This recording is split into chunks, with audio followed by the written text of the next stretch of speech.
I wanted to thank Masterworks for sponsoring today's video. Guys, we did it. Congratulations. Your feedback to Delta ended up working. Today, we're going to look at the Delta situation, new options for Hyatt, as well as an update and kind of a roadmap for the Centurion Lounge changes. Huge favor, give this a thumbs up, and if you are someone new here, consider subscribing. We're almost at 250K, so maybe share this video and the channel to a friend. On May 4th of 2022, Delta announced some pretty pivotal and controversial changes. To be fair, definitely a first world problem, and it only pretty much affects frequent flyers, but I think it was still pretty impactful. Number 1, you can only use the lounge 3 hours before departure, and number 2, more importantly to me, is that you can no longer use the lounge when you arrive. There were some exceptions for people flying Delta 1, so the long-haul international style one. Although it doesn't sound that unreasonable, these changes would have made Delta the strictest of the big three, so both American and United allow you to use the lounges when you enter, and they don't have that 3-hour rule. They rolled back one of the changes but not the other one. Starting on June 1st of 2022, you cannot enter the Delta Sky Club unless you are within 3 hours of your flight. This does not apply to connections or layovers or any other delays, so let's say you have a 6-hour layover in Atlanta for whatever reason, you can enter the moment you land. Same thing with delays. If you had a 1 p.m. flight and it was delayed until 4 p.m., you can still enter within 3 hours of that 1 p.m. takeoff time. Depending on you or your circumstances, you're either happy about this or you're kind of still disappointed. I feel like the group that loses out the most, which is kind of a subsect of a subsect, are going to be business travelers who don't have late checkout for the hotel or who just have weird hours for their flight. So for example, if you're in New York and you're going back home and your flight's at 5 p.m. and you have to check out at 11 a.m. In the past, a lot of people would end up going to the lounge early, which feels pretty lame, but if you're working anyways, if it's a Friday, then you're kind of just working out of the office in the Delta Sky Club. Before that was fine and arguably pretty normal, and now you kind of have 3 hours to figure out what you want to do. So would you want to go to a co-working space, maybe a WeWork or something, or find a coffee shop? Another weird factor is that some people do treat the Delta Sky Club and also other lounges pretty much like open bars. Well, if I have a Thursday night flight and I'm going to fly at 11 p.m., might as well go there for the bar. I can go there from 5 p.m. and hang out and drink. In terms of the group that wins the most, I would say that it's normal people who don't fly that often. So for example, if you have the Platinum card or the Delta Reserve and you try to go to the lounge, let's say you only fly 2 or 4 times a year, if out of those 2 trips that you take, one of the times you can't enter the lounge, you feel kind of ripped off. Not being able to go to the lounge is substantially more material because that's 25 to 50% of the flights that you're taking that year. If you're someone that travels every week, you probably don't mind as much. You're used to delays, you're used to things happening. On kind of a funny story or note of delays, I've seen business travelers happily cheer and get pretty excited because there was a flight delay. In their head, having a delay meant that they had $500 to spend on food and other accommodations. For normal people who don't have cards, who don't have any of that trip delay stuff, they ended up trying to figure out where to sleep in the airport. For me personally, I love using airport lounges on arrival. I know that's kind of weird for people. In the last video, people were a bit confused, but let me explain why. So for me, most of my flights are going to be from SFO to LAX or SFO to JFK. For LAX, it's not that big of a deal. I don't care as much. I'm probably going in there to grab a coffee and maybe a quick bite, and that's pretty much it. Probably a plate or 2 of food, generally breakfast, so if I can get some fruit or something, that doesn't really hurt. My thought process is that it's easily $5 saved from not having to pay for a coffee somewhere else, and if I can eat any food, that's probably at least $5 as well. Especially in the mornings during weekdays when there's a lot of traffic, I'd rather wait in the lounge for Uber prices to be a bit more reasonable, or even if you're renting a car, for there not to be as much traffic, rather than just waiting out there. 15 minutes with technically free food compared to waiting for prices to go down while waiting outside. For JFK, oftentimes it ends up being a red eye and I'm substantially more sleep deprived, so I don't mind having 2 cups of coffee in order to wake up. Even if I'm bringing my own coffee for that trip, I'd rather not go through my whole reserve. I feel like food matters a lot more in those situations because you're a lot hungrier and the food on the plane is not as good unless you had a very big meal before going on the flight. And also, sometimes I feel just grimy from the flight, especially if it's hot. Maybe I'm weird and that's a me thing, but sometimes it's nice to have a shower, especially if you know you can't check into your hotel for a few more hours. Reminder that the Platinum and also the Delta Reserve end up getting you into the Delta Sky Clubs when you're flying Delta. For me, in its current incarnation, the Platinum card is a keeper card, but your mileage is going to vary, so make sure you run the math to the numbers to see that it actually makes sense. We do end up having a calculator on AskSebby.com, so you can punch in your numbers. So for example, as much as American Express wants us to value the whole Equinox credit, that's not going to be everyone. For me, right now at least, that's going to be 0. If the card does make sense based off the math and everything else involved, and you want to support the channel, we do have links on the website, AskSebby.com, and also down below in the description box. Also for the Platinum, especially if you're new, check Card Match to see if you have a targeted offer. We have a blog post walking through Card Match and also links to Card Match on that site. Huge way to support the channel, so thank you guys in advance. One of the reasons why I was annoyed about the Delta Sky Club change is that I genuinely like their lounges. As pretty cringe as this sounds, the airport lounge is kind of my happy place.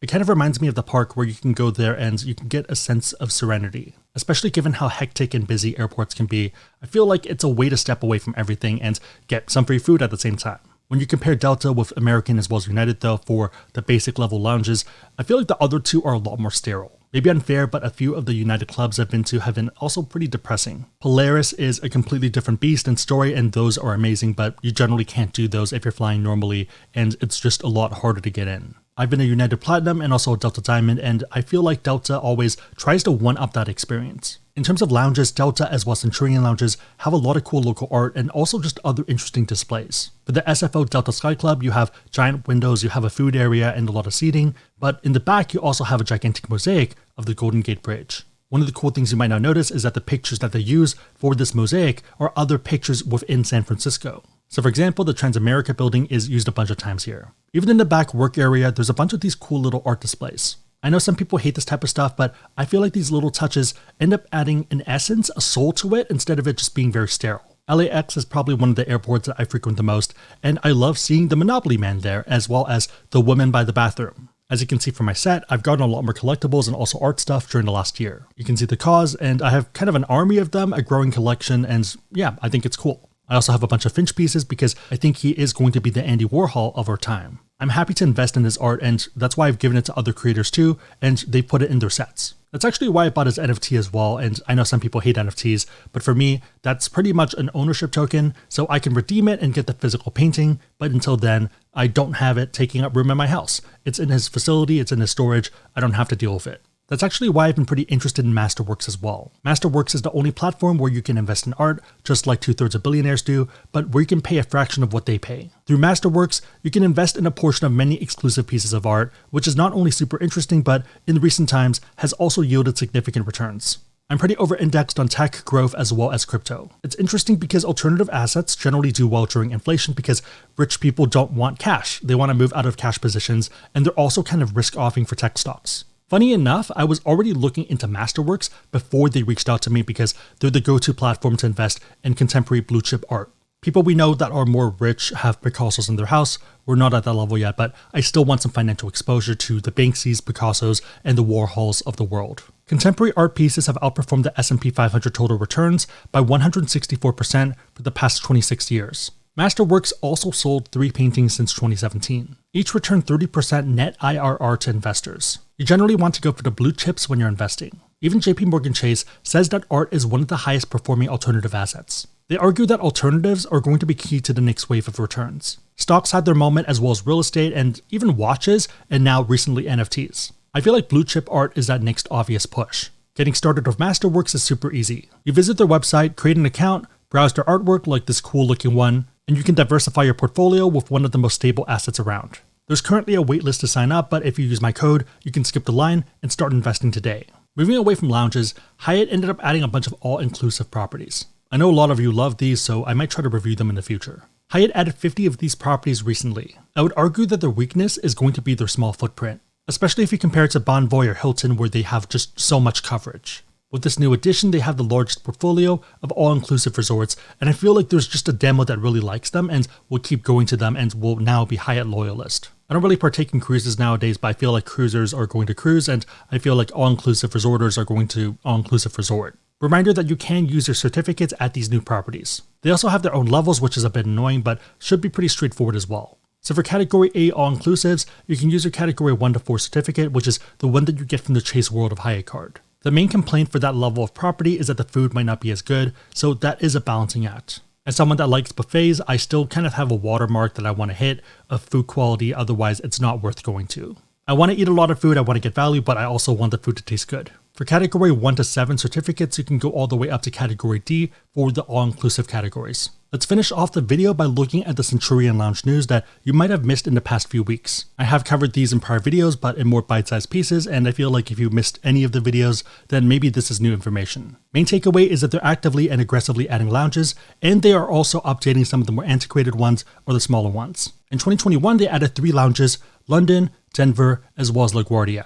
LaGuardia is a bit of a weird one because technically there was a lounge there before, but that one was outside and they ended up adding one in a different terminal, so now it's post-security. Benefit is that you can get through security first and you don't have to worry about missing your flight. Disadvantage is that if you're not in that terminal, then you kind of still have to go through that whole process. Last year, we also saw the Vegas lounge get a much needed renovation and update, so it's a bit bigger now and I'm a pretty big fan.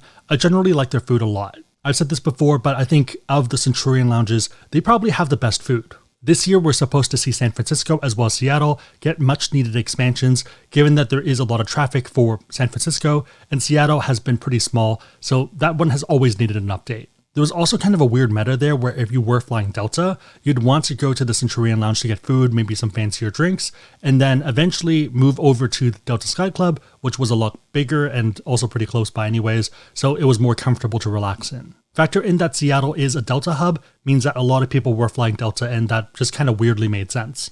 In 2023, we have two different ones on the roadmap. One's going to be Atlanta and the other one's in DC, DCA. To be fair, DCA doesn't sound that interesting to me, but the Atlanta one does. The Atlanta one is going to be 26,000 square feet, so almost twice as big as the JFK one. One thing I'm pretty excited by is the fact that there's going to be multiple outdoor areas for the lounge. As someone who likes whiskey, I'm pretty excited for the bourbon bar as well. For anyone who's based in Atlanta, I'd love your thoughts on what this means. Additional local and unique amenities specific to the Centurion Lounge in Atlanta. My guess, which is probably pretty wrong, is that they're going to have a mini display area for the world of Coca-Cola. I'm guessing even more of a stretch, but I would love for them to have a little corner that has a mini aquarium, so a mini Georgian aquarium, because I think that'd be pretty cool. LAX opened up a lounge last year, but has been closed due to ventilation issues. They have opened up a temporary thing, but still not as good as what you would expect. The main takeaway is that there's a ton of lounge openings, some renovations, and also pretty exciting Atlanta one. Again, if you want to learn more about the Platinum card or pretty much any other card out there, we have links on the website, AskSebby.com, and down below in the description box. If you made it to this point in the video, then leave your favorite drink that you get at the lounge, so mine would be whiskey, in the comments down below, and I'll try to heart it and also respond to the comment. Big favor, give this a thumbs up, share this with anyone else who might benefit, but otherwise, hope you guys liked it. See you guys next time.